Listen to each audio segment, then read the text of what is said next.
morning, everyone, and welcome to AIS platform where we try to share time to time various aspects related with our well-being or various ailment and the Ayurvedic perspective related with those ailments.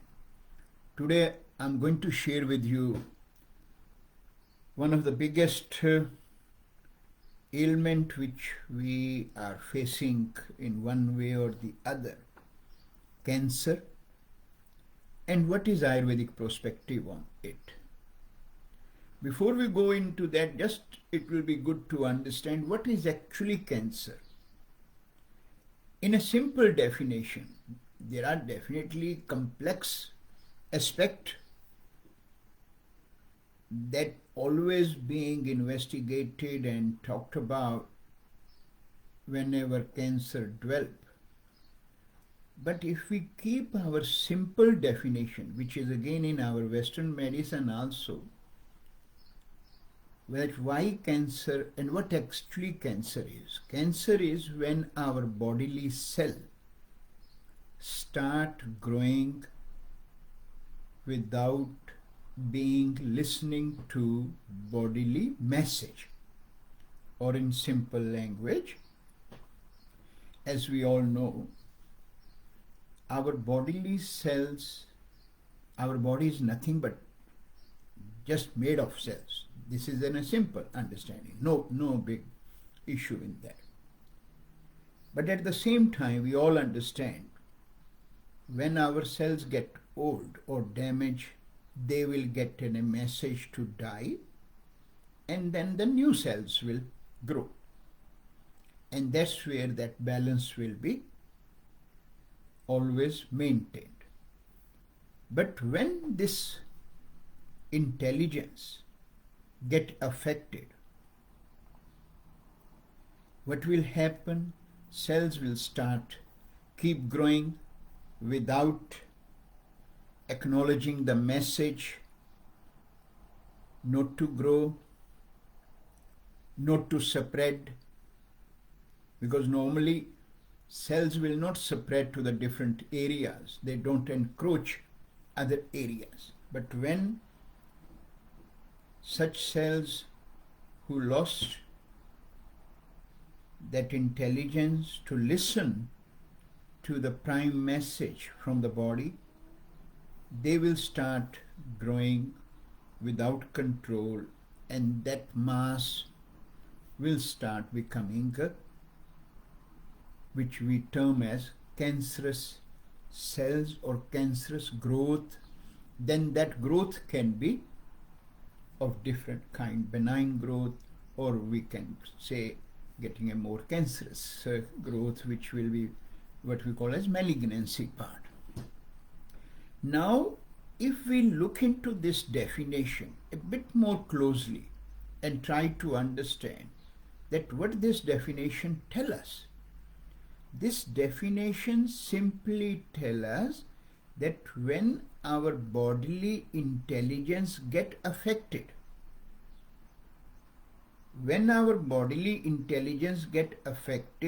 bodily system does not work in harmony. And what is bodily intelligence and what is bodily system? System is nothing but made of our cells.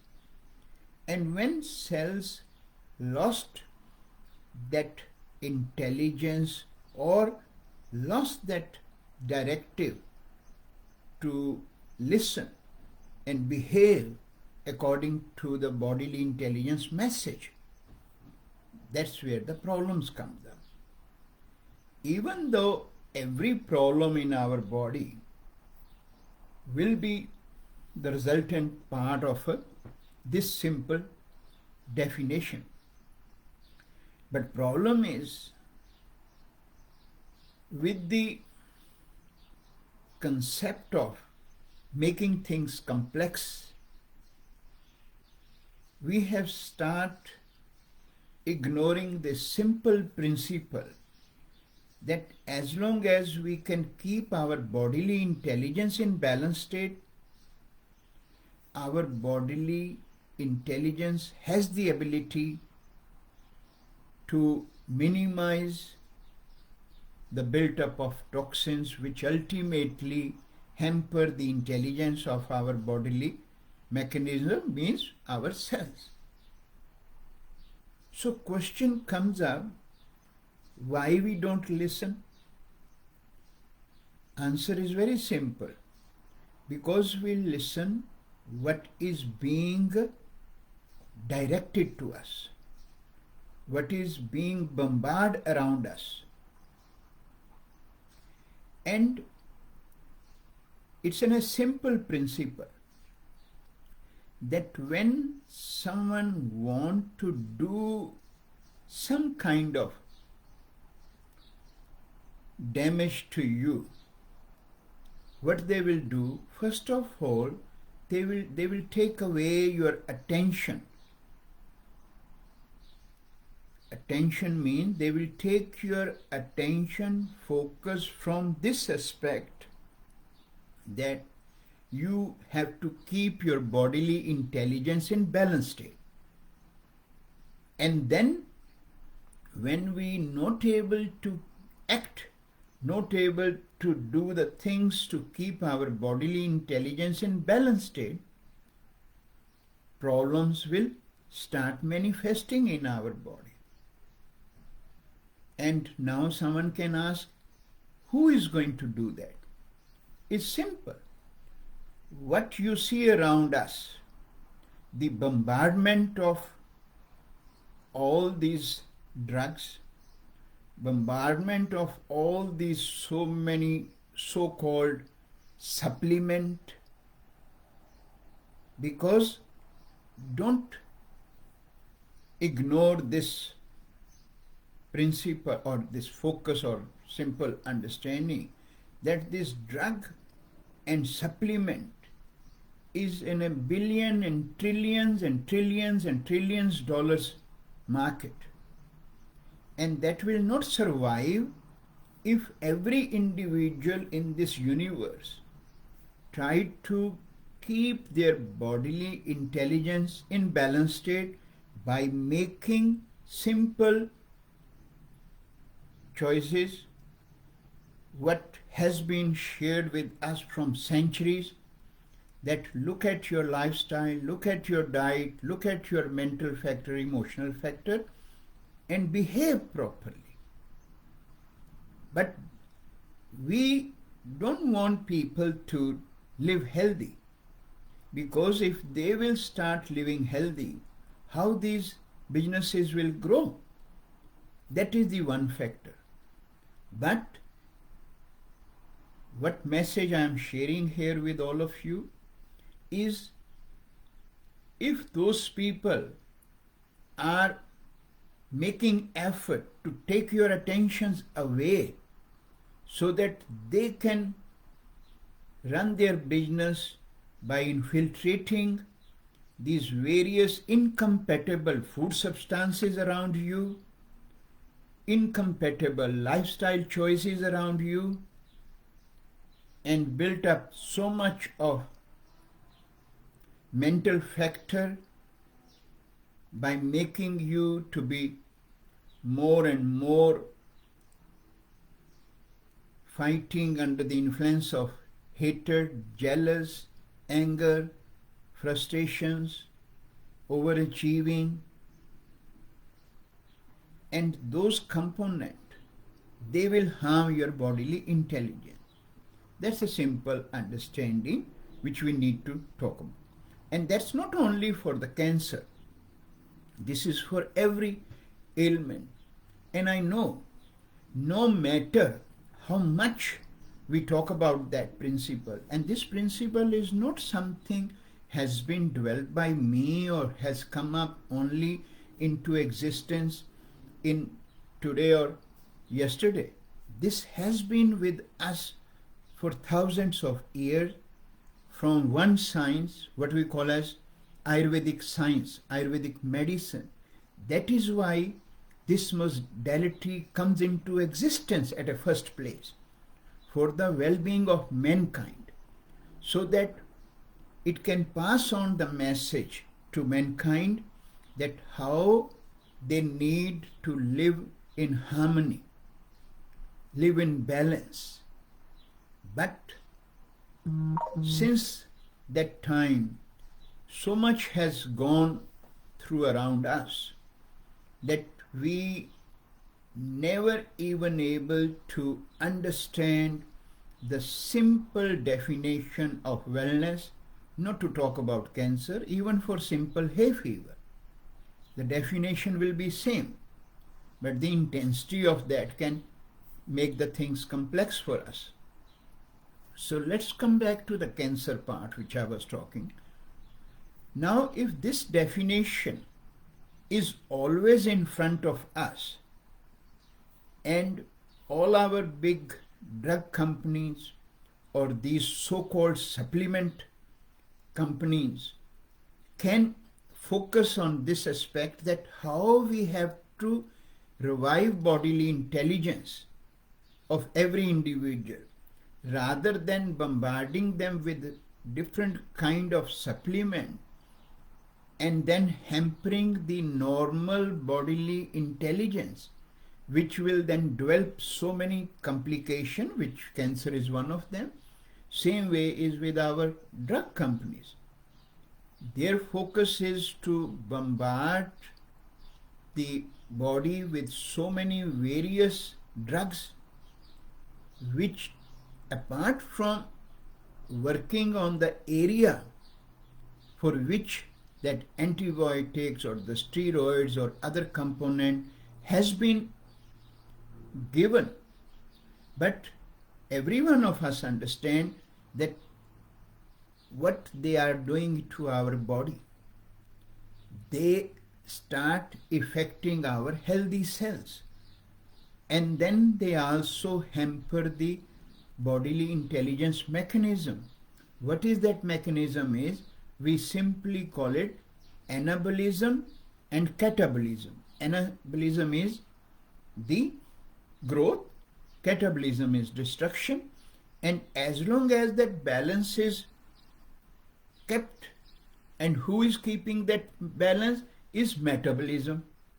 And what is metabolism is? Metabolism is all that processing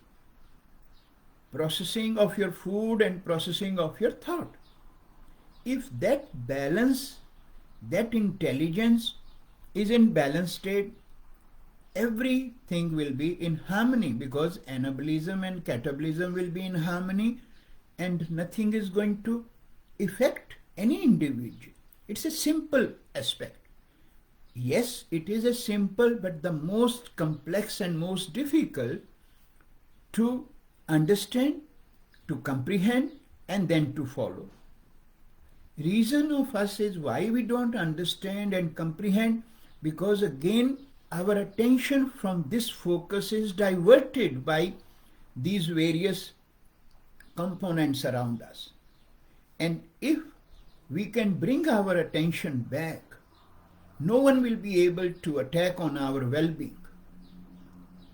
And that's what we should understand and try to implement slowly.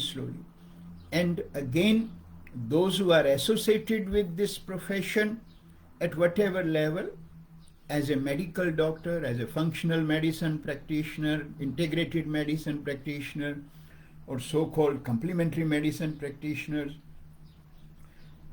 they all need to keep their own personal interest away and focus on one aspect: how we can educate our client for their well-being, how we can make them understand that they can play a role in their well-being by making this concept of bodily intelligence to bring in harmony, in balance. So coming back again to the cancer aspect, that is where the biggest problem comes up on the base of that simple definition when it starts getting affected. So bodily intelligence, question comes up now. how it can get affected. Yes, we do understand various factors and we try to make a lot of effort. And even when we doing the researches all the time now for cancer, that how cancer get developed and how cancer can get affected. But not even a single research till date has totally focused on the mental factor, that how mental factor play a role in causing the cancer to that deeper level. And if we look at every cancer, I will definitely talk about few cancers, but you will find when there is a lack of success, resentment, anger, frustration, jealous, hatred, frustrations, and then the fear and anxieties and panic of so many aspects is dominated in that individual. That is where you will see this process of your bodily intelligence start getting affected, and problems can filtrate to the deeper level, what we ultimately call cancer problem. You can pick up any cancer, and in each cancer you will be able to see the dominance of these factors will always be there. Even if we pick up what are the common cancer, especially in women, if we talk about breast cancer is one of the commonest cancer. Every one woman out of 8 women is suffering from this problem. And then we have cervix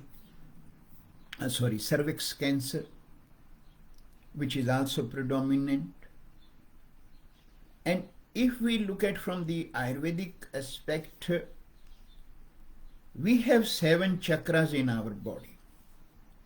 And you can easily look at the second chakra, what we talk about, our Swadhisthana chakra, which is the prime chakra, which will always be get involved in these 2 cancer.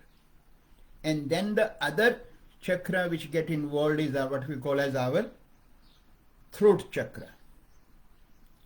And then the other chakra which will get involved is the Manipur chakra. Now, any woman who is suffering from breast cancer, if they look at, or if we as a practitioner look at, they will always have some kind of aspect related with their relationship, means related with their marriage, related with their children aspect, not having children or thinking of that part. No one given a bit of consideration into those areas, that how from the very beginning, if each woman can be advised how to deal with those aspects and how to create a balance in those desires, in those indulgence, I'm sure collective effort can minimize, if not totally, more than 50 to 60% onset of cancer. And that's what we all should look at, that apart from other factors what we all talk about, the practitioners who are related with the more holistic approach, what we call as diet and lifestyle. And then the diet and lifestyle factor again is in a bit in a area which according to each practitioner will be identified in a different way. Some will be keen to give people to go into juice diet, to sugar-free diet, or to the raw food diet. Those kind of aspect will be the first prime bombardment to that person who is suffering from cancer. And if I, with full respect to everyone who is related with this profession, ask them to understand and to give in a bit of thought that whoever is suffering from cancer, not even to talk about cancer because cancer is the subject of our discussion, that's why it is coming, simple hay fever. If someone is having this level of problem, it means their gut, their agni, their metabolism is already compromised. And then we all understand in simple aspect that when my metabolism, my agni, my digestive fire is compromised, how that agni will be able to get enkindled by just giving raw food or juices, predominant diet to that person. And that's where our complications started. And this is where Ayurvedic medicine's role comes up. They do advise you on nutrition, but the nutrition is again structured by an Ayurvedic practitioner, not just giving you the understanding that what food is good for you, but he or she will be advising you that how you are going to cook that food, how you're going to consume that food, and which food will be appropriate for your condition or yourself will be based on your prakriti and based on the season in which the client is having that cancer problem or issues, which will then give a much more better chance to support that person, because our focus is how we can support that individual who is suffering and already gone through so much of trauma and issues, having the information or the news of this having a disease at a deeper level. So that's the one aspect I would like to share with all of you, that mental factors are the key component which must be looked at even if they have not been looked at earlier.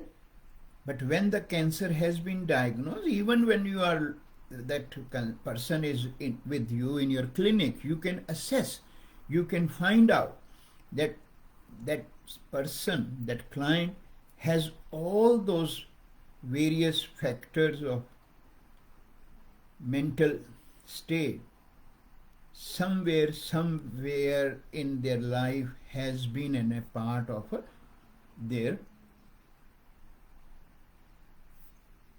problem. And our focus will be to give them the understanding that even from today onward, they can start realizing that how they have to restore the balance in those areas, in those thoughts. And then when we're looking at the bigger picture, that how we can stabilize our Swadhisthana chakra and then the throat chakra and the Manipur chakra, we can create a balance in that individual in a much more better way. And when, again the point comes up one more, when the cancer has already dwelt and has gone to whatever stage we talk about, even if it is early stages, because breast cancer is something which can be diagnosed nowadays, but when there are lumps has been identified and has been scanned and all that part, first focus is to let that get removed. that there is no question about that it will be difficult for you to let them wait or start talking about. If it is early stages and it has not gone into the malignancy, yes, there are ways to correct the problem or certain aspect, but then otherwise this is how we all need to accept and work. We have to work together because our ultimate focus is for the well-being of our that client. But after once the intervention of our oncologist has happened, because they don't advise you and they don't even look into, as I said first, there are no way their focus is on how you can prevent that happen, how you can look at your lifestyle, diet, and then the mental factor. No one even talk about. This is how we have to understand. In the same way, if you look at the colon cancer, which is another big cancer nowadays, which again relate with the primarily with the Manipur chakra, and that's where how what you are eating, how that is getting processed will be the one factor. But then still how that person is consuming, how that person is preparing the food will come a lot into consideration, which no science does nowadays. Again, the focus will be on the same sort of aspect of juicing and raw and other aspect, which does not really lead to that client anywhere apart from giving a temporary benefit. Then look at the other cancer, which is our brain part, brain tumors, brain cancer. Now, if you look at the history of that client, when we are taking and trying to understand, drugs will be the prominent component in their life at some stage. Alcohol is another biggest consumption, and then all other stimulant will be playing a huge role in causing that problem. But the problem is those who are trying to treat even, right?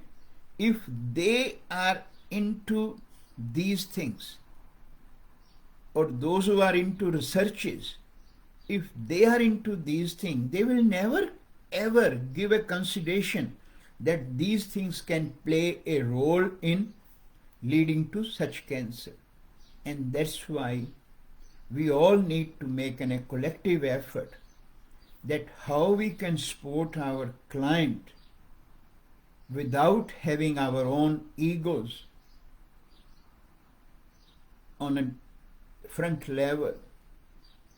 Our one focus should be how we can create such a program which can help our people who are suffering from this deeper and more dangerous ailment. And the solution is very simple, but it has to come collective. And that's what I'm saying. Without thinking that my approach and his approach or her approach is better, approach had to be one which encompass every aspect, and the prominent one is our mental factor, emotional factor. Then you need to look at diet, but in a much more bigger way, not to think of protein dominant, carb dominant, eliminate the sweet part from their life, because again, these are the certain aspects. When we will look at the bigger picture, you will find sweet is the most important component to keep your bodily intelligence in balanced state.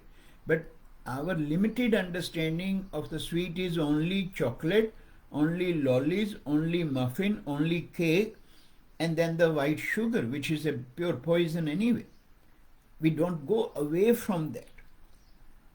And then, as I said, with the diet part also, we need to look at the bigger picture, and then how food is consumed, how food is prepared, and then the lifestyle factor.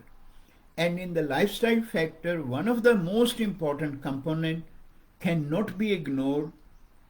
Without the involvement of that, no way we can empower, no way we can support that individual, that how they can play a role in their well-being. which we call as our daily and seasonal regime. This is one of the most important component of well-being, which has been given to by our ancient Ayurvedic science, and we all should look into that, no matter what modality you are into.